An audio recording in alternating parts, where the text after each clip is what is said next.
자, 오늘 말씀 시작할게요. 삼일체 하나님에 관한 얘기를 쭉 해왔습니다.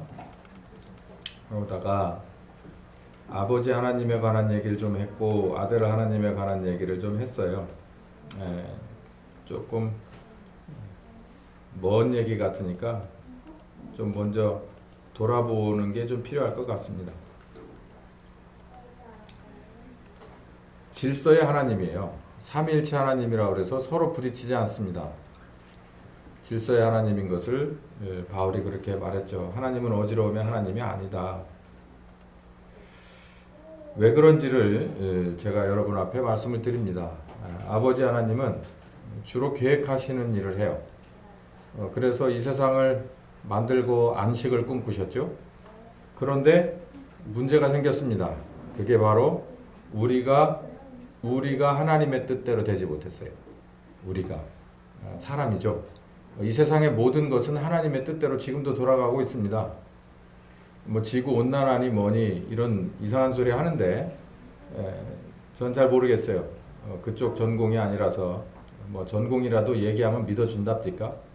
뭐 그거 저는 별로 신경 안 쓰이는데 어쨌든 모든 자연은요 하나님이 알아서 돌립니다. 근데 사람이 안 돼요. 그렇게 사람이 참 만만치 않아요. 그래서 사람이 하나님의 계획을 이렇게 지연시킵니다.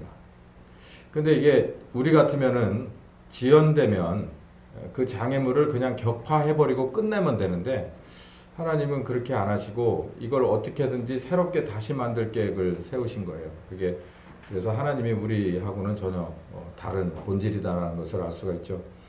우리는 경제적인 논리를 따지고 또 감성적인 논리를 거기에 막 뒤섞어서 말이 안 되는 결론을 내는데 하나님은 아주 하나님스러운 계획을 낸 겁니다. 그래서 하나님의 실질적인 계획은 안식에 들어가기 위해서 이 진행이 막힌 이 상황을 풀어내시기 위해서 그리스도를 예정하신 거예요. 그래서 성경도 필요하고 교회도 목사도 신학교도 다 밥을 먹고 사는 겁니다. 사실 그게 아니라면 벌써 여기는 하나님의 나라가 다 펼쳐졌겠죠. 그래서 이 온통 성경은 그리스도에 관한 이야기로 써져 있고 그 그리스도는 오셔야 될 미래형이었다가 현재 진행형이었다가 그리고 지금도 함께 하시는 그런 세 가지 부류로 진행되고 있는 겁니다. 자, 히브리서 1장 1절과 3절에서 굉장히 중요한 얘기 하나가 여기 단서로 우리에게 주어졌다고 그랬죠. 아버지 하나님이 당신이 원하는 것을 송두리째 옛날에는 선지자들을 통해서 얘기했다는 거예요. 그러니까 히브리서 저자가 쓰여질 때쯤이니까 예수님 그 즈음일 거 아니에요. 그러니까 그 전에는 선지자들을 통해서 여러 모양과 여러 방법으로 얘기를 했어요. 뭔 얘기를 했을까? 뭔 얘기를? 그 아버지 하나님의 늘 관심사는 안식에 들어가야 되는데 지연되고 있는 인간들의 죄 문제겠죠. 이 요지경 속 문제입니다. 이 문제에 관해서 계속 얘기를 해왔어요. 누굴 통해서? 그러니까 구약 시대에는 선지자들을 통해서 이런 모양과 저런 모양. 그러니까 여러분 성경을 가지셨으면 한 3분의 2 정도 분량의 구약인데 구약에 관한 얘기는 전부 아버지 하나님이 아들에 관한 이야기를, 그리스도에 관한 이야기를 선지자들을 통해서 하신 거다. 그러니까 구약에 나온 모든 사람은 다 여기서 히브리서 저자의 말에 의하면 선지자로 구분시켜버려요. 아주 정리정돈이 확실하게 되어 있는 거예요. 이거 제 얘기가 아니고 히브리서 저자 얘기니까 이게 신뢰성이 있죠. 그런데 예수님이 오기 전까지는 모두 선지자를 통해서 아버지 하나님이 직접 그들을 통해서 하신 얘기, 그리고 이제 모든 날의 마지막에는 아들을 통해서 하셨는데 이 모든 날의 마지막에는 아들이다. 이게 바로 말씀이 육신이 되신 예수님을 말하는 겁니다. 그래서 마지막으로 라고 하는 이 얘기는 아버지 하나님의 사역의 거의 종점에 와 있다는 거예요. 그러니까 아버지 하나님은 아까 말씀드린 대로 항상 미래형이잖아요. 계획을 하시는 분이잖아요. 그러니까 그 계획을 하시던 것이 이제는 누구에게서 정점을 맞냐면은 아들이 이 세상에 오심으로 인해서 아버지 하나님의 영역이 끝나는 거예요. 그러니까 정확하게 선을 긋자면 테텔레스타이, 내가 다 이루었다라고 하는 거기까지가 누구의 사역이냐면 아버지 하나님의 사역인 거예요. 그러니까 오실 예수가 오셔서 진짜 십자가에 죽은 것까지. 그러니까 아들이 몸을 입고 오셔가지고 여러 가지 것들을 뭐 천국 복음을 가르쳐주고, 그리고 그들의 필요, 주로 질병이죠. 그런 것들을 치료하고 치유하고 하는 것들을 다 해주고, 그리고 아버지의 요구이신 십자가를 지고 간 데까지, 그게 누구가 하신 일이냐면 아버지가 하신 일이라는 거죠. 그래서 마지막에 아들을 보내서 아버지의 의도를, 하시고 싶은 말을, 그리고 보여주고 싶은 행동을, 내가 너희를 얼마나 사랑하는지에 관한 것을 다 보여주셨다는 겁니다. 그래서 아버지 하나님의 부름을 받아서, 보내심을 받아서 온 게 아들 하나님이라는 거죠. 그러니까 그건 아버지 하나님의 일을 마무리 지러 오신 거다. 누가? 예수님이. 이 구분을 해보는 겁니다. 그래서 요한복음의 지루한 얘기를 막 제가 다 발췌를 해서 올려드렸잖아요. 이 아들 하나님은 뭐 때문에 오신 분이냐? 생각보다 분량이 많지 않아요. 제가 그 슬라이드 하나를 맨 뒤에 여러분한테 보여드리려고 한 게 있는데, 먼저 보여드려 볼게요.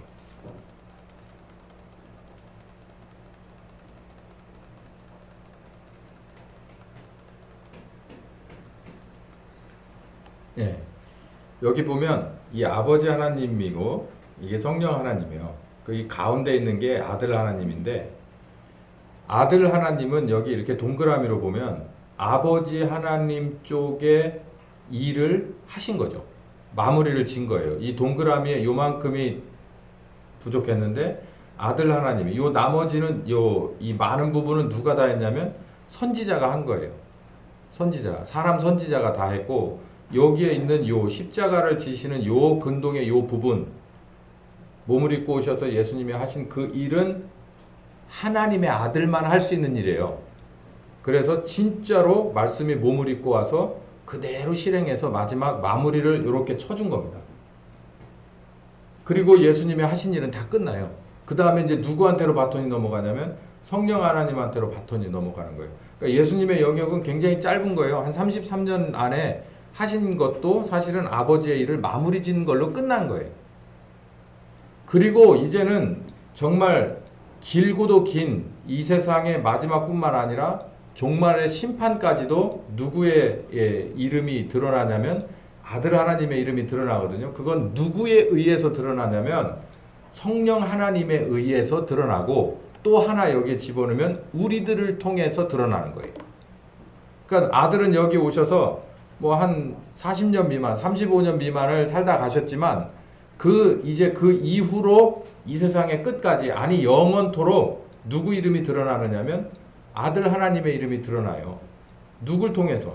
성령 하나님과 구원받은, 그리고 쓰임받는 사명자로 뽑힌 그 사람들을 통해서 땅끝까지 이르러서 증인의 사명, 예수님을 증거하는 일을 하게 된다는 거죠. 삼위일체 교리는요, 교리로 보면 이해가 되지 않아요. 여러분 뭐 수학 공식을 이해하려고 하면 그거 쉽게 이해됩니까? 안 되면 외우라고 하잖아요. 근데 이 삼위일체도 마찬가지예요. 학교에서 배우는 거는 책 갖다가 막 얘기하고 온통 막 그 주석 많이 붙여놓은 얘기, 그거 별로입니다. 근데 이게 어디서 완전하게 되냐면 내 삶 속에서 내가 안 믿는 사람에서 믿는 사람으로 들어오면서, 그리고 이제는 성령님과 내가 아들을 전하러 다니면서 내 속에 삼위일체 하나님이 딱 잡히는 거예요. 그러기 때문에 이게 굉장히 중요한 얘기라서 제가 여러분에게 하지 않을 수가 없는 겁니다. 이 아버지 하나님이 하신 일이 생각보다 커요. 기간도 굉장히 길고요. 그리고 성령 하나님이 하실 일이 굉장히 많습니다. 지금도 진행 중이죠. 우리도 하면 여기쯤 어디쯤 왔겠죠. 이 예수님이 하신 일은 사실상 기간도 짧을 뿐더러 아버지 하나님의 마지막 이 방점을 찍는 분이기 때문에 이렇게 이해하시면 되겠다라는 거예요. 그래서 예수님을 제가 줄이려고 하는 게 아니라 예수님을 정확하게 여러분 앞에 보여드리려고 하는 거니까 그 점을 이해하시기를 바랍니다.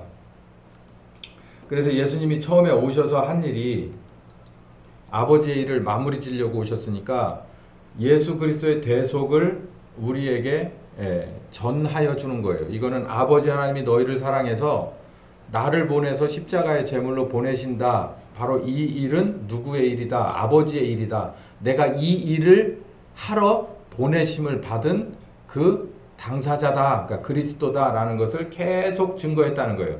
요한복음 7장, 8장, 전체 10장, 11장, 14장, 17장까지 내가 아버지 하나님의 선포 따라, 예언 따라 그 일을 마무리 지러 온 예언된 그리스도다. 말씀이 육신이 된 그리스도다. 그거 니들이 어떻게 아냐? 내가 와서 전하는 말이 다 아버지 거고 내가 와서 다 하는 행동이 아버지가 하시는 능력이다. 그 얘기를 한 데가 요한복음에만도 이렇게 많이 나와요. 두 번째는 중요한 얘기가 보혜사께서 너희에게 오실 것이다. 예수님은 잠깐 왔다 갔다 그랬잖아요. 아까 그 다이아그램을 보시면 예수님은 잠깐 십자가 지고 뭐 몇 마디 하시고 그냥 가셨잖아요. 그런데 예수님이 아주 중요한 얘기를 하나 했습니다. 앞으로 성령의 시대가 올 것이다. 보혜사 성령의 시대가 올 것이다. 그러니까 예수님은 선지자의 마지막으로 그리고 동시에 하나님의 부르심을 받고 보내심을 받은 그리스도로 오셨지만 사실은 이 모든 하나님의 뜻은 누가 마무리를 짓느냐면은 성령께서 오셔서 마무리를 져요. 실질적으로 누구에게 마무리를 짓느냐면 그리스도가 대속의 은혜를 던져주고 간 그 뒤에 사후 처리를 성령께서 오셔서 한다는 거예요. 그러니까 지금 우리는 굉장히 뭐에 집중을 해야 되냐면 아버지 하나님과 아들에게도 집중을 해야 되지만 성령 하나님께 집중을 해야 돼요. 예수님이 그랬어요. 보혜사 성령에 관한 얘기를 생각보다 많이 해놨습니다. 성령에 관한 얘기를 많이 해놨어요. 근데 여러분은 성령에 관한 걸 뭘 어떻게 알고 계십니까?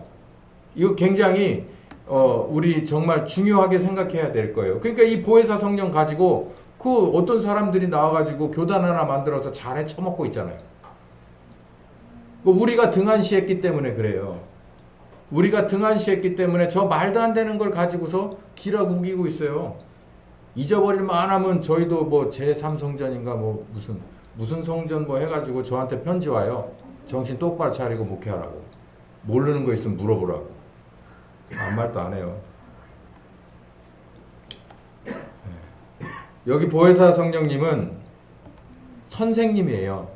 선생님. 여기 이제 요 성령님에 관한 얘기를 오늘 1, 2부 이 말씀에 이제 다 제가 할 텐데요. 요점은 이겁니다.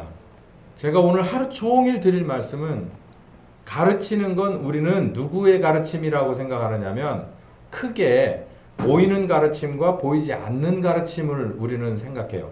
그러니까 보이지 않는 가르침은 주로 유산입니다.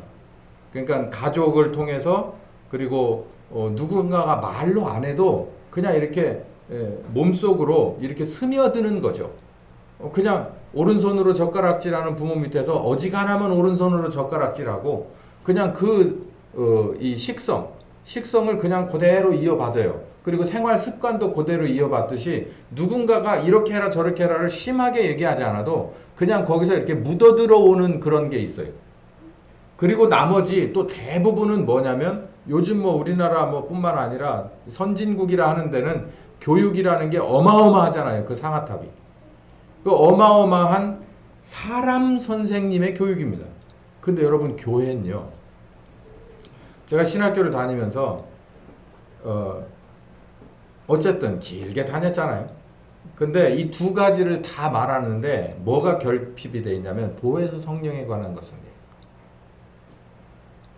참 안타깝습니다. 교회도 공동체라고 해서 제가 아까 말씀드린 대로 가족도 공동체 안에서 배운다잖아요. 애들이.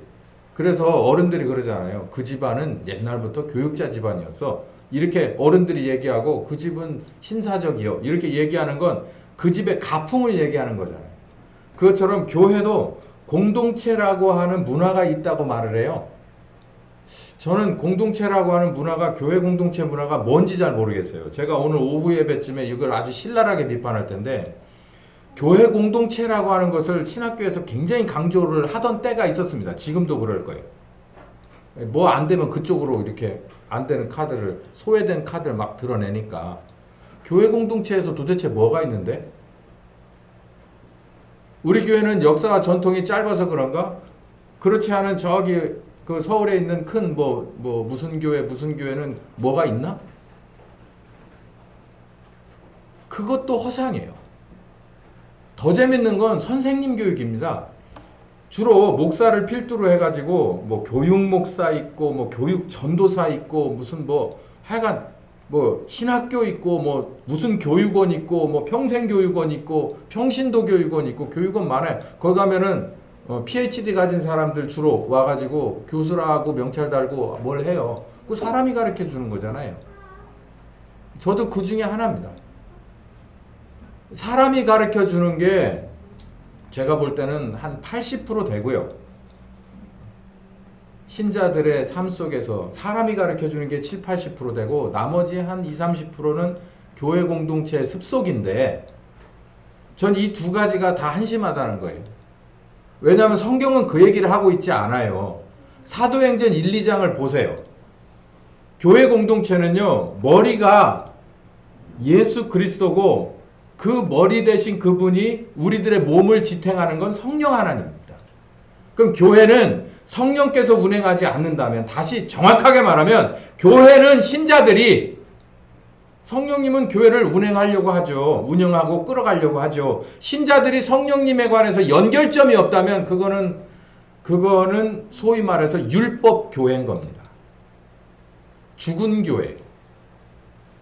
그 역사 전통 의미 없고요. 선생님이 그 PhD를 몇 개씩 가져도 의미 없어요. 왜냐하면 교회는 그런 구조가 아닙니다. 교회는 사람이 가르치는 구조가 아니에요. 사람들이 모여서 낸 습속이 그들을 가르치는 그런 역사와 전통이 있는 거가 아니에요. 교회 구조는 원래 보혜사 성령님과 오순절 성령님이 같은 성령님이지만 가르치는 성령님과 일하시는 성령님이거든요. 그 성령님이 각인들에게 임하여 있어서 필요한 자는 가르치고 필요한 자는 일시키는 거예요. 병원에서 중요한 그런 과가 여러 과가 있을 것 같아요. 제가 볼 때 사람이 사람다워지는 건 신경과 의사들이 꼭 있어야 될 것 같습니다.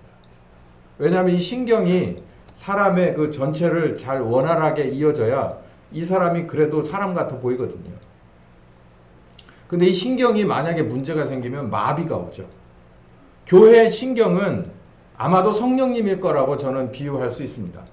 그 성령님이 저 위에 머리에서부터 여러분 한 사람 한 사람의 말단까지 정확하게 통하고 그것이 그대로 전해지고 머리의 것이 다 전해지고 그게 그대로 움직여지지 않는다면 그건 문제가 있어요.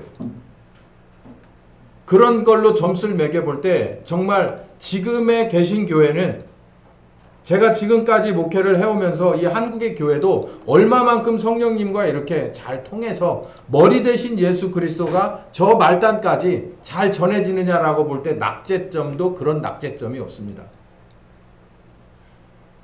여기 보세요. 보혜사께서 가르치는 선생님이 제자들 몇몇을 모아놓고 하나님의 아들이 와서 제자들 몇몇을 모아놓고 나머지는 다 예수님을 어떻게든지 짓밟으려고 눈으로 짓밟고 몸으로 짓밟고 십자가에 매달아 죽이려고 하는 사람들 끝에 몇몇을 데리고 와서 최종적으로 한 120명 다 된 거예요. 그 사람들을 데리고 와서 하나님의 아들이 하나님의 사역을 마무리 지러 오고 십자가를 지고 갔어요. 그러면서 제자들에게 한 얘기가 그 얘기입니다. 내가 떠나면 내가 너희들을, 제자들 입장에서 예수님은 선생님이잖아요. 제자와 스승이잖아요. 목자와 양이잖아요. 그것처럼 제자들에게 있어서 예수님을 따라붙던, 뭐 때문에 따라붙었는지 하여간 뭐라고 설명할 수 없지만 따라붙었던 직간접적인 사람들 한 약 120명이 그들에게 있어서 예수님은 선생님이었어요. 그런데 이들을 떠나야 되는 거예요, 예수님이. 어찌됐든 십자가를 지고 이제 끝나야 될 상황이 되니까 그들에게 참 민망한 마음이고 그들도 몇몇 얘기하니까 겁내서 이거 이제 앞으로는 어떻게 해야 될 건데? 라고 얘기하라는 거예요. 그러니까 예수님이 하신 얘기가 보혜사입니다. 선생님이에요. 내가 아닌 다른 선생님이 올 것이다는 거예요. 그러면 지금의 시스템의 교회로서는 목사가 떠나면 다른 목사가 오죠. 교체돼서 와요. 뭐 될 수 있으면 청빙을 해서 많은 이력서를 받아서 하려고 하겠죠. 그래서 근데 예수님은 떠나면서 뭐라고 얘기했냐면 보혜사가 온다고 얘기를 했어요. 희한한 얘기예요. 여러분 가만히 좀 생각을 해보세요. 지금 시스템으로서는 이해가 안 된 거예요. 그러니까 제자들이 이해가 안 되는 거예요. 그래서 결국은 어디까지 가냐면 예수님을 막 호언장담한 베드로까지 칼을 뽑아가지고서라도 예수님을 방어하고 우리 선생님 누가 잡아가려고 그래? 차라리 나를 잡아가라. 이렇게 했던 베드로의 열심과 그 모든 것이 다 나중에 수포로 들어가고 산산조각이 나버리는 데까지 가는 거예요. 근데 결국은 이걸 다시 세우는 거예요. 그 예수님이 십자가 지고 부활하셔서 40일 동안이 그 120명 성도들에게는 보혜사의 시절입니다. 그것처럼 다시 교회를 세우는 거예요. 흩어진 사람들을 다시 모아서 40일 동안 그들을 가르치고 소명을 불어넣어 주고 네가 날 사랑하냐고 동기를 부여해 주고 도전을 주고 이런 생활을 한 거예요. 그래서 우리도 마찬가지예요. 우리도 보혜사 성령께서 오실 거라는 거예요. 우리는 사실 애초에 보이는 선생님이라는 건 의미가 없는 거예요. 교회 자체. 그러면 목사는 뭐 하는 사람이요? 장로는 뭐 하는 사람? 안수집사는 뭐 하는 사람이요? 교회 직제 가운데서 이렇게 묶음이죠. 묶는 끈이죠. 그거 이상 생각하고 그 묶는 끈이 대단하고 이게 하나님의 종님이다. 종이면 종이지 무슨 종님은 종. 하나님의 종이면 종이지 무슨 종님. 그렇지 않아요. 교회를 개혁하면서 많은 사람들이 죽어갔습니다. 우린 진정한 그 헤리티지, 전통이라고 한다면 종교 교회 개혁의 전통은요. 바로 이 성령 시대를 열었던 믿음과 성령님과 그러니까 한 개체의 한 신자의 믿음과 성령님과 직접 연결된다라고 하는 이게 교회 개혁의 포인트예요. 그것 때문에 목숨을 엄청 걸었어요. 특히 침례교, 베프티스트라고 하면은 정말 누구도 이거에 대해서는 타협이 없는 거예요.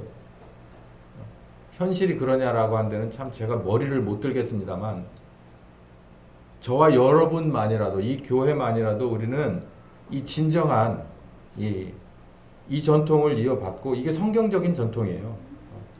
성경을 믿는 사람, 바이블 빌리버. 우리는 성경을 믿는 사람이잖아요. 성경의 보혜사 얘기를 예수님이 해놓고 갔어요. 예수님이 승천하신 지 그 뒤로는요. 이제는 어떤 선생님의 시대냐면 사람 선생님의 시대가 아니에요.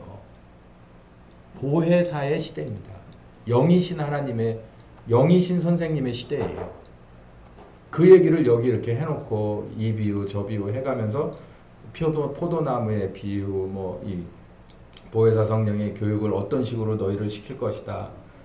또 이런 일을 하게 될 것이다. 이러면서 다 말씀을 해주셨죠. 그리고 십자가에 죽으셨죠. 이게 바로 아버지 일의 마지막 마무리를 해 가시는 겁니다. 그래서 아버지가 주시는 잔을 내가 받아야지. 그러면서 이사야 53장에 이사야가 예언한 대로 그렇게 묵묵하게 우리의 질고와 그리고 우리의 죄를 위해서 매를 맞고 살이 찢어지고 피가 흘리셨죠. 그리고 곤욕을 당하시고 죽으시고 이제 부활하셔서 제자들을 모아놓고 이제 성령님 시대로 바톤을 넘겨주시는 겁니다. 그래서 오늘 이제 성령님에 관한 얘기를 하는데 성령 하나님은 그러니까 아버지 하나님은 계획하고 아들은 아버지가 계획한 것을 완성하는 거예요. 실행하시고 그리고 성령님은 함께 하시는 거예요. 아버지의 뜻을 진행하고 그 결과를 내는데 함께 하시는 하나님이신데 여기서 중요한 건 예수님이 십자가를 지시지 않았다면 성령님은 올 수 없다는 거예요. 그 예수님의 십자가가 의미가 있는 게 크게 두 가지거든요. 하나는 우리들의 원죄를 용서받지 못해요. 원죄를 용서받아야 일단 은혜로 뭐를 얻느냐면 다시 한 번의 기회를 더 얻을 수가 있거든요. 원죄를 용서받지 못하면. 근데 원죄를 우리가 용서받지 못한 우리들이 그 원죄 값을 내놔야 돼요. 그럼 원죄 값을 내놓으면 우리가 죽어야 되잖아요. 그러면 두 번의 기회가 없잖아요. 재생의 기회가 없잖아요. 그러니까 회개라고 하는 것이 아버지 하나님이 아들의 대속의 은혜를 주머니에 넣어놨다가 회개한 사람에게 이렇게 주는 겁니다. 그래서 두 번째 기회를 주는 거예요. 그래서 아버지 하나님이 예수님이 십자가에 죽지 않으셨다면 우리는 원죄 사함을 받을 수 없을 뿐만 아니라 두 번째 성령께서 오실 수가 없어요. 요게 굉장히 중요한 두 가지입니다. 우리의 죄를 사함을 받을 수 없고 성령께서 오실 수 없어요. 이 두 가지가 없으면 아버지 하나님의 계획은 수포로 돌아가요. 아무 의미 없어요. 그리고 예수님이 아버지께 요청을 했어요. 뭐 하라고? 성령님 좀 보내달라고.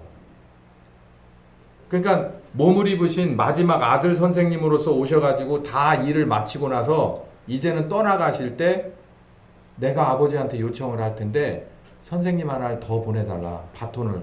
그래서 성령님에게 이어주고 가시는 그 요청을 누가 하셨냐면 예수님이 했단 말이에요. 그래서 이 요청을 아버지가 들어주는 겁니다. 이 지금 계통을 잘 아셔야 돼요. 그래서 아버지가 보내주시는 거다. 그러니까 이게 하나님, 세 분 하나님의 계획하에서 움직이는 거예요. 그러니까 여기에 우리는 거기에 무슨 뭐 이의를 달거나 뭐 이해가 가네 안 가네 이런 거 의미가 없어요. 하나님이 계획하신 대로 하나님이 이렇게 움직여 가시는 세 분 하나님이 바톤을 주고받으시는 그런 상황을 우리가 적극적으로 이해하고 믿으면서 따라가는 방법밖에 없단 말이에요. 그래서 제가 오늘 이 얘기를 길게 하는 겁니다. 성령 하나님의 임무는 딱 한 가지예요. 아들 하나님, 아버지의 일을 마무리 지러 오셔서 십자가 지고 죽으신 그 예수님을 증거하는 일이에요. 드러내는 일. 그게 성령 하나님은 그 일만 해요. 다른 거 없어요. 딱 한 가지 목적으로 오셨다니까.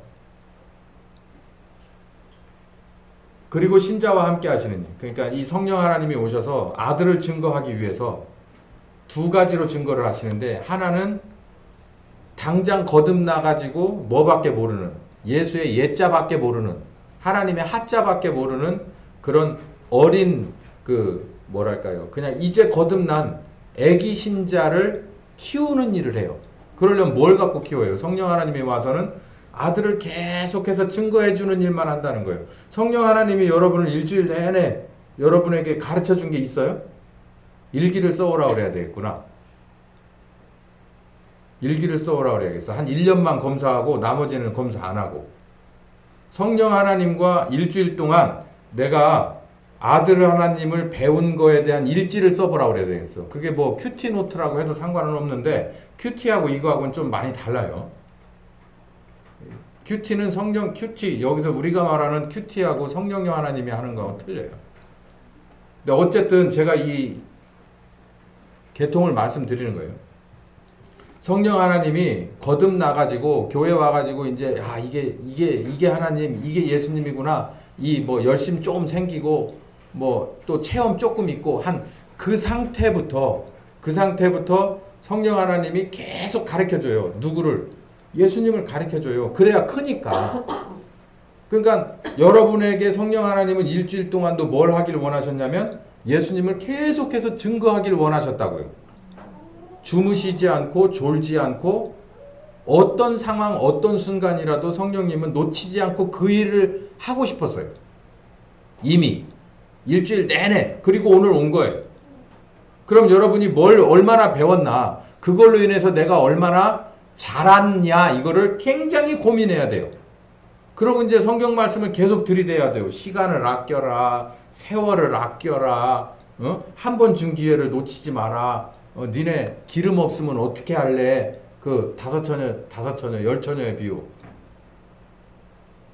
그리고 두 번째는 이제 웬만큼 자랐어요. 그렇게 노심초사해서 이제 기른 그 신자들이 이제는 데리고 다니면서 물동이 하나 들고 오라 그러면 들고 올 만큼 컸다고. 그러니까 성령님이 같이 파트너십을 나눠서 누구를 증거하러 가세요? 예수님을 또 증거하러? 이제는 밖으로 나가는 거예요. 그냥 이미 믿은 사람, 이제 태어난 그 태신자를 가지고가 아니라 장성한 사람과 함께 나가는 거예요. 그 성령님은 안에서 가르치나 밖으로 나가 전하나 예수님만 전하는 일, 증거하는 일만 하시는 거예요.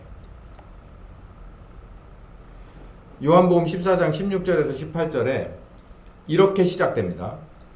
내가 아버지께 요청하겠다. 이걸로 시작되는 거예요. 이건 무슨 얘기냐면 크게 두 가지가 있어요. 하나는 몸을 입은 선생님의 끝을 말하는 거예요. 몸을 입은 선생님은 옛날 옛적의 선지자 모두를 말하는 거고 마지막으로 누가 끝이에요? 예수님이 끝이에요. 그래서 몸을 입은 선생님은 이제 존재하지 않아요. 그러면 자꾸 생각하잖아요. 저는 선생님이 아니라니까요. 제가 가르쳐주는 걸 여러분이 제대로 받았으면요. 십몇 년 목회를 했으면 제가 전한 본문이 벌써 몇 개예요. 성경을 몇 바퀴 돌았을 거예요. 그러니까 안 되잖아요. 제가 여러분을 가르쳐갖고. 안 된다니까. 안 돼요. 안 돼. 뭐 더한 사람이 오면 될 것 같아요. 한번 시도해 보시게? 해보세요. 그럼 되나? 될 것 같으면 대한민국의 교회가 70년이 지났는데 이 모양입니까? 저보다 훨씬 더 잘난 사람들이 많은데? 성경은 그렇게 돼 있질 않아요. 예수님이 뭐라 그랬냐면 이제 몸을 입고서 너희를 가르쳐주는 선생은 내로 끝나는 거예요. 내가 아버지께 구하겠는데 여기 보면 다른 보혜사를, 다른 정말 밀착 가정교사를 보내주겠다. 그러니까 제자들이 일단 계속 싫은 거예요. 왜냐하면 떠나니까. 사람은 이별에 약하잖아요. 그러니까 떠나는 게 되게 싫으니까 이 길로 들어왔다 이 길로 흘러가요. 계속 흘러가는데 예수님은 계속 얘기를 하는 거예요. 중요하니까. 지금 여기 14장부터 17장까지가 그 얘기예요. 한번 집에 가서 잘 읽어보세요. 예수님과 그러니까 동상이몽이에요. 예수님은 정말 긴장하고 기대하고 정말 제자들을 사랑하는 마음이 다래다래한데 제자들은 그냥 짜증나는 것 뿐이에요. 여기 보면 17절에 저는 진리의 영이래요. 제가 그랬죠. 예수님이 뭐라 그랬어요? 내가 곧 뭐다? 길이요. 그리고 진리요? 생명이라. 그러니까 여기 보니까 진리의 영? 그러면은 누구의 영이라는 거예요? 몸을 입으신 하나님이잖아요. 그게 바로 예수님이잖아요. 예수님이 와서 내가 길이요 진리요 생명이다 얘기했으니까 사실 진리의 영이라는 건 하나님이라는 거예요. 하나님. 예수님이 몸을 입은 진리라면 그게 영으로서 우리에게 오는 거예요. 여러분 몸으로 온 사람이 여러분에게 이렇게 스며들어가는 게 오감을 빼고 오감도 다는 아니겠네.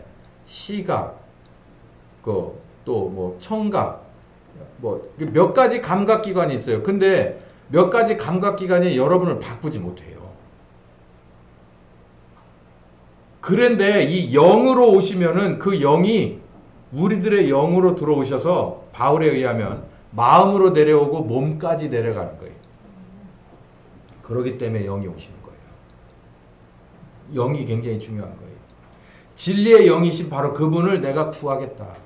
이제 오셔서 저 다음으로 이들을 맡아주십시오라고 내가 요청할 것이다 라는 얘기를 하고 그분이 오시면 어떤 일을 하느냐면 너희를 가르치는 일을 할 것이라는 거예요. 가르친다. 그러니까 저는 간절히 바라는 게 성령님이 여러분을 가르쳐 주시길 바랄 필요가 없어요. 왜냐하면 그분은 가르치러 오시는 분이에요. 인물을 갖고 오기 때문에 그분은 그것밖에는 할 일이 없어요. 사실. 문제는 학생이 잘 받아들이느냐가 문제인 거예요.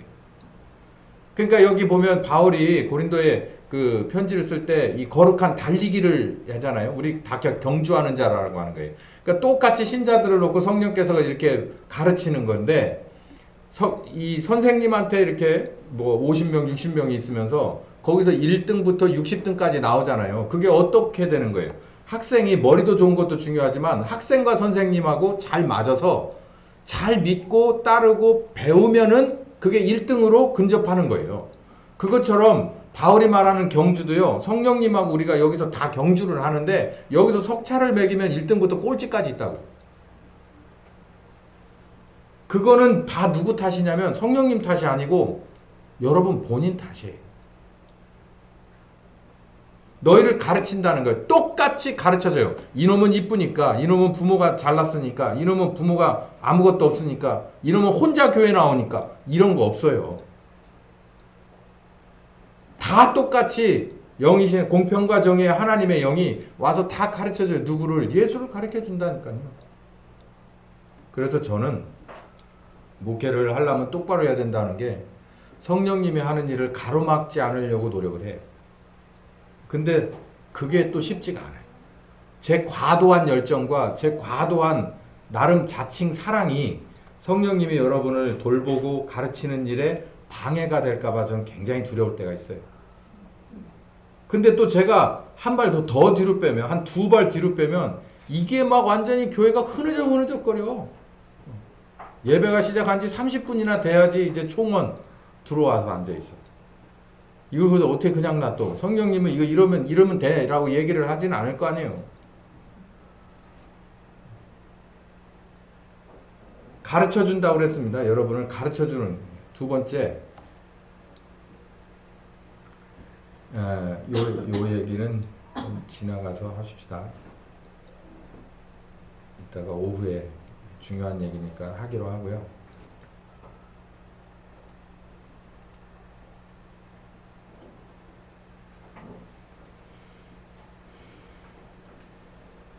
네. 이 보혜사 성령께서 오셔서 하는 일이 두 번째는 아들 하나님을, 그러니까 그리스도를 증거하는 일을 해요.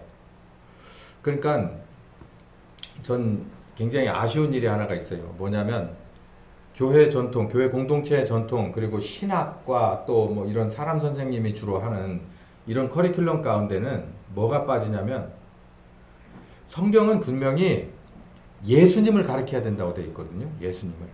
어떻게든 예수님을 드러내야 된다는 거예요.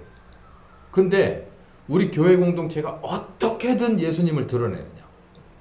그리고 우리 신학이라고 하는 게, 물론 말로는 처음에 논문을 쓸 때 그 서론에는 다 뭐 이거 해요. 예수님을 드러내고 복음을 전하고, 복음이 예수님이니까 다 그렇게 말은 잘하는데 진짜 예수님을 드러내느냐, 어떻게든 예수님을 드러내려고 하느냐는 거죠. 근데 성경은 그렇게 되어 있어요. 요한복음 15장 26절에서 27절에 보면, 내가 아버지께로서 너희에게 보낼 그 선생님은 아버지께로 오셔서, 진리의 성령이 오셔서 그가 나를 증거한다는 거예요. 다른 걸 증거하는 게 아니라 나를 증거한다는데, 모두가 다들 요즘 날의 교회들은, 목사부터 모든 사람들은 예수님을 증거한다고 그래요. 어떤 예수님을 증거하는데? 어떤 예수님? 어떤 예수님을 증거해요? 이건 또 다른 문제예요. 어떤 예수를 증거하는 거예요? 자, 진리의 성령이 오시면 그가 너희를 진리 가운데로 인도할 것이다. 답은 여기 있어요. 그분이 오셔서 내 영광을 드러낼 것이다. 이게 무슨 얘기냐면, 어떤 예수를 드러내냐면, 어떤 예수를 전할 거냐면, 그건 누가 결정하는 거예요? 여기 요 본문에 의하면 누가 결정하는 거예요? 어떤 예수라는 걸 누가 결정을 한다고 그랬어요? 여기 보면 그가 너희를 모든 어디 가운데로, 진리는 예수님이라고 그랬잖아요. 예수님 가운데로 인도할 거라는 거예요. 그러면 이 인도하시는 분이 누구라는 거예요? 그가, 여기서 얘기하는 그가 보혜사죠. 보혜사가 어떤 예수님이냐를 결정한다는 거예요. 그 여기서 문제가 있어요. 어떤 문제가 있냐면, 우리 모두 사람이잖아요. 그래서 언어라든가 이런 가시적인 것, 그리고 들을 수 있는 것으로 표준화를 시켜버린다고요. 바울에 의하면, 제가 오늘 이걸 신랄하게 비판할 건데, 바울에 의하면 이게 율법이라는 거예요. 그러니까 글로 표준화를 시키고, 사람이 이 서로 공감하고 통용할 수 있는 그 단위로 이거를 딱 맞춰버리려고 한다는 거예요. 그러니까 말하면 율법이죠. 바울이 정확하게 말했어요. 그게 율법이라는 거예요. 그 율법에다 예수님을 꾸겨 넣는 거죠. 그리고 율법을 녹여내면서, 율법을 풀어내면서 이게 예수라고 얘기를 하는 거예요. 그러니까 제가 요즘 언어로 말하면 성경의 어느 한 부분을 딱 꺼내요. 그래서 성경을 좀 안다는 사람이 이거에 대해서 쫙 설명을 해. 그래 놓고 이렇게 합시다 라고 얘기하는 건 사람이 얘기를 해요. 그래 놓고 누구한테다 다 영광을 돌리냐면, 이게 바로 예수님이라고 말하는 거예요. 뭐 다 그런 거 아닐까요? 우리가 할 수 있는 게 그런 게 아닐까요? 그건 뭘 경험하지 못하냐면, 바울의 말에 의하면 은혜의 말씀을 경험하지 못한 사람입니다. 그게 궁금하시면 이 아주 첨예한 이 날카로운 비판이 듣고 싶으시면 오늘 2부 예배를 꼭 참석하세요. 제가 그 어느 때보다도 이걸 신랄하게 뒤집어 완벽하게 까드리겠습니다. 성령님은요, 눈에 안 보이세요. 그러니까 뭐라고 얘기하냐면, 성령 하나님은 계셔, 보혜사는 계셔라고 하면서도 저쪽 이 준비실에다가 집어 쳐넣어놨어요. 그분이 주관하게 하지 않아요. 그분을 저기다가 다 밀어놓고 여기는 우리끼리 해요. 들을 수 있는 얘기로, 볼 수 있는 걸로, 서로 간에 공감할 수 있는 단위로 그걸 우리끼리 얘기하고 말해요. 그리고 저분은 저기서 나오지를 않아요. 내보내주지를 않아요. 그분이 나와서 예수님은 이런 분이야 라고 얘기를 할 수 있게 해줘야 합니다. 그분이 나와서 여러분 각인에게 오셔서 바로 이런 거는 봐라. 이것 좀 봐. 이 말씀은 바로 이런 거야 라고 얘기할 수 있게 해야 해요. 여러분을 가르치고 영향력을 끼치게 해줘야 합니다. 그런데 그거를 누가 막아요? 사람이 막아요. 바울을 율법을 걸어서 할례라고 하는 율법을 걸어서 바울의 수족을 묶어버렸듯이 그리고 결국은 죽였어요. 사지로 몰아넣었다고. 예수님도 결국은 하나님의 아들을 율법으로 묶어서 사지로 몰아넣었잖아요. 똑같은 거예요. 저는 여러분께 분명히 말씀드립니다. 여러분에게 오셔서 여러분에게 영향을 끼쳐야 될 건 제가 아니고 성령께서 오셔서 여러분을 끼쳐야 돼요. 근데 문제는 여러분이 그걸 그렇게 하려고를 안 하는 게 문제예요. 그래서 저는 계속 얘기를 하는 거예요. 그렇게 하시지 않으면 안 된다. 성령께서 오셔서 여러분의 삶 속에 여러분의 순간에 그 문제에 개입하게 하고 그 풀어내게끔 하고 여러분이 그걸 요청하고 그렇게 받아들이지 않으면 자기를 부인하고 받아들이지 않으면 그건 아무 의미 없다. 저에게 와서 성경 공부를 얼마든지 하든 뭐가 어떤가를 눈으로 봤다고 해도 아무 의미 없다는 거예요. 그건 성령께서 여러분에게 원래 이 공식이 그렇게 돼 있어요. 성경에 보혜사가 오셔서 여러분에게 영향을 떨쳐야 된다는 거예요. 그분이 여러분에게 와서 진리를 가르치게 해야 된다는 거예요. 제가 진리를 어떻게 가르쳐요? 전 진리가 아닌데.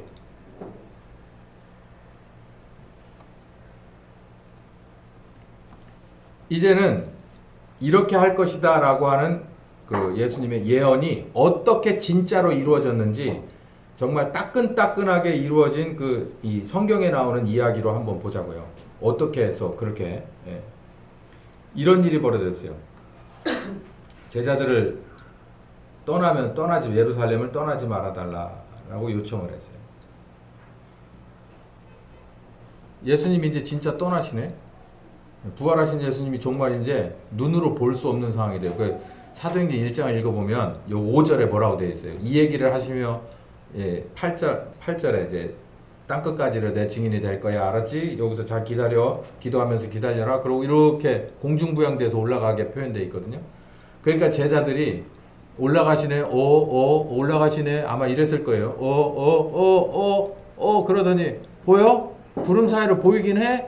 너 누구 저기 보여? 이러면서 이렇게 계속해서 망원 렌즈가 없는 자기 눈의 렌즈로 보려고 계속 노력을 하다가 막 눈도 비비고 막 눈부셔 이렇게 해봐 저기 있잖아 아직 있어 보여 이러고 있으니까 천사가 깝깝해서 내려와서 뭐라 그러냐면 야 언제까지 그거 들여다보고 있으려고 그러지 마. 간 모습 저대로 그대로 내려오실 거야. 그러고서 이제 그 상황을 마무리 져주고 이들이 이제 정신을 차려요. 이제 정말 어떤 선생님은 예수 선생님은 떠나셨구나.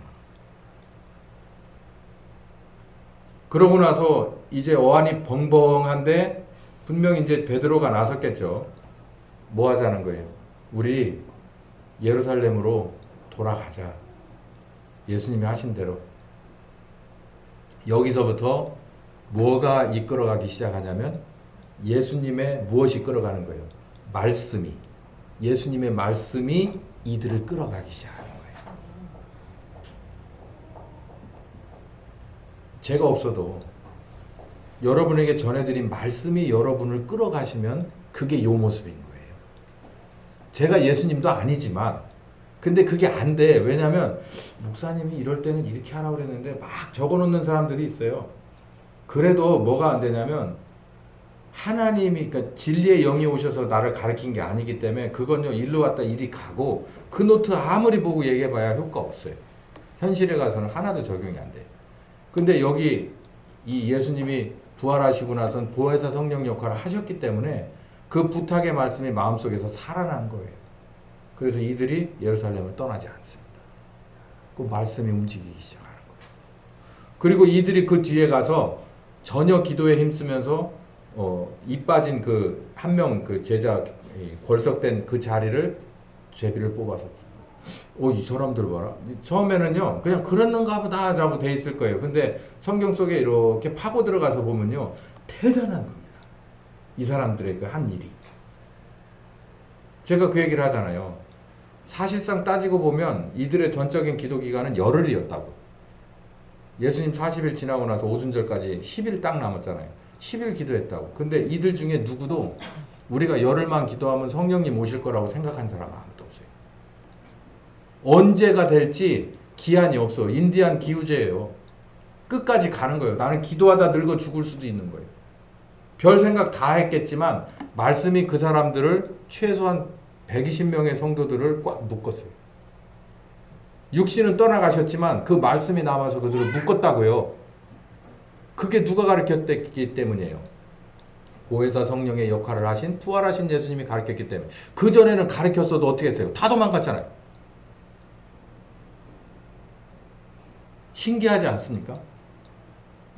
저 사람은 성경을 저렇게 보네. 전 그게 보이더라고요.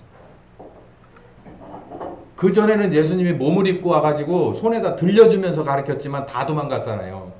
근데 예수님이 뜨문뜨문 나타나서 40일 가르쳐줬는데 예수님이 진짜 떠나도 이들이 안 움직이잖아요. 이때부터 이미 이 제자들은 보혜사 성령님의 이 컨트롤을 받기 시작하는 거예요. 그리고 나서 뭐가 오셔요? 오순절 성령께서 오셔서 이제는 일하는 거예요.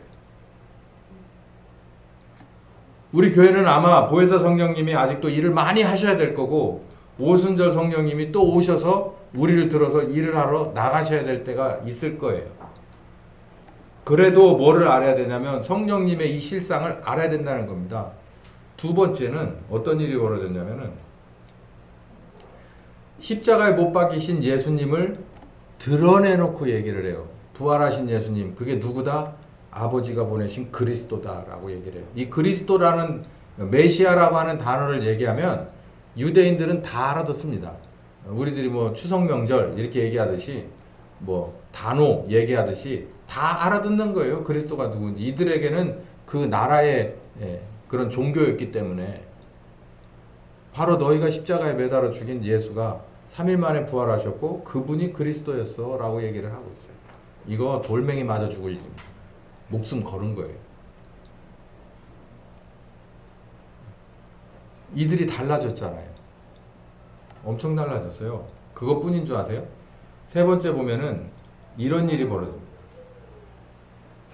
밖으로 나가서 목숨 걸고 어떤 상황에도 타협하지 않는 그 용감함이 있는과 동시에 사도들의 가르침을 받으면서 이건 안으로거든요. 안으로. 이 120명의 사람들이 안으로 결속이 어느 정도냐면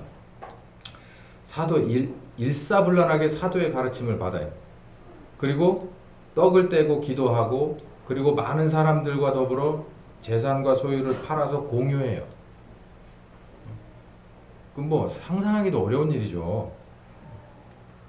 이런 일이 막 벌어지고 많은 사람들을 예수 안 믿는 사람에게 칭송도 받고 그리고 사람들도 꽤 많이 풀어놔요. 이전에는 이런 일이 없었습니다. 제자들은요 2명, 3명만 모이면 뭐 하기 시작했냐면 서로 네가 크냐 내가 크냐 싸웠어요. 그리고 성경에도 여러 군데 나오지만 제자들이 모이면 뭐 걱정을 하냐면 재정 걱정을 많이 했어요. 재정 걱정을 했다고. 왜냐하면 예수님이 그냥 일을 저질러요. 전 그렇지 않습니다. 네, 그런 분들이 있어요. 가끔 보면 믿음으로 막 빛 가운데로 하는데 이 빛이 아니라 이렇게 지읒반에 빛 가운데로 걸어가시는 분들이 있어요. 막 저질러요. 알아서 뒤에서 하나님이 하시겠지. 하나님 뭐 집사들 뼈골 빠지는 거지. 재정 걱정을 많이 했어요. 그 중에 제일 재정 걱정을 많이 한 건 재정부장인데 그 재정부장 이름이 누군 줄 아세요? 유다입니다. 유다. 돈꾀를 맡았어요. 그러니까 현실적인 그 최전방에 서 있는 거예요. 통장 들고 있으니까. 예수님 하시는 하나님 나라와 이 현실을 중간에서 신발 역할을 하는 게 바로 재정부장이었다고요. 그러니까는 고민이 많은 거예요. 왜냐하면 예수님 말씀 들으면 맞는 것도 같은데 여기 나가 보면은 그게 돈이 되지는 않아. 통용되지를 않는 돈이야. 그러니까 뭐 심지어는 돈이 얼마나 없었는지 베드로야 그거 이렇게 해결하자. 통행세 낚시해가지고 잡아가지고 꺼내가지고 갖다 주라. 우리 같으면 이제 제가 그러죠. 저 조 집사님 가서 배스 낚시 큰 걸 가져다 어디다 던져 오른쪽에 던지시오. 그래가지고 거기서 뭐가 나오면 그거 가지고 이거 납부하시오. 이런 그때나 지금이나 이 말도 안 되는 이런 일이 그러니까 이 제자들은 마음이 두근반 세근반 할 수밖에 없는 거예요. 근데 이들이 완벽하게 달라졌어요. 이 모든 것을 극복해내요. 근데 또 현실도 따라 붙어요. 제자들은 사실요 조금 변했을 뿐이에요. 근데 실상 누가 꽉 붙들고 있는 거예요. 이들을 꼭 붙잡아 매놓은 건 누굽니까? 오순절 성령 아니에요. 그러기 때문에 이런 일이 벌어지는 거지. 그렇지 않고서 어떻게 이런 일이 벌어져요? 그 전에는 없었던 게 지금은 있는데 그게 누구냐면 약속하신 성령님인 거죠. 여러분 우리는 이런 걸 보고 전 굉장히 정말 노심초사합니다. 우리 교회도 성령께서 오신다면 이 정도 제목들이면 이렇게 성령님이 밴드로 딱 묶어버리면 어떤 일이 벌어질까 하면 정말 가슴이 벅차죠. 지금은 열심히 달려가고 있지만 그 성령께서 오셔서 가르칠 자를 가르치고 또 쓸 자를 쓰기 위해서 밴드로 딱 허리를 동이듯이 딱 힘받게 동이면은 이들은 어떤 일을 벌일까? 이 사람들보다 더하면 더했지 덜하진 않을 것이다. 기도합시다. 감사하신 하나님, 귀한 말씀 주셔서 감사합니다. 오늘 이렇게 성령 하나님의 부분을 공부하고 있습니다. 이런 날이 우리에게 꼭 이루어질 것을 굳게 믿사옵나이다. 예수님의 이름으로 기도했습니다. 아멘. 지금은 우리 주 예수 그리스도의 은혜와 아버지 하나님 극진하신 사랑하심과 성령님의 교통하시는 역사가 이제는 이 말씀 따라서 아버지의 뜻이 우리에게 다 이루어질 것을 믿으며 열심히 따라가기로 작정한 한 10년과 가정과 교회 후에 함께 하시길 예수님의 이름으로 축원하옵나이다. 아멘. 오전 말씀 여기까지 하겠습니다.